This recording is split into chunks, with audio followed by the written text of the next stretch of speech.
মানবতার মহান শিক্ষক নবী মুহাম্মদ সাল্লাল্লাহু আলাইহি ওয়াসাল্লাম হযরত আলী রাদিয়াল্লাহু তাআলা আনহুকে এই বৈজ্ঞানিক উপদেশগুলো দিয়েছিলেন।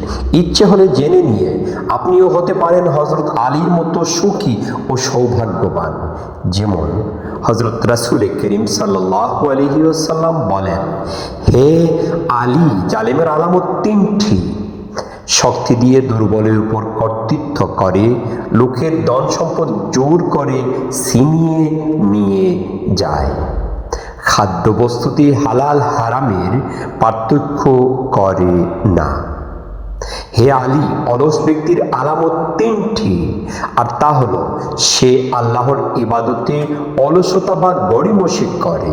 খ, সালাতে এত দেরি করে যে সালাতের নির্ধারিত সময় অতিবাহিত হয়ে যায়। এবং গ, অপচয় করে। বন্ধুগণ, বাকি অংশগুলো পঞ্চম পর্বে।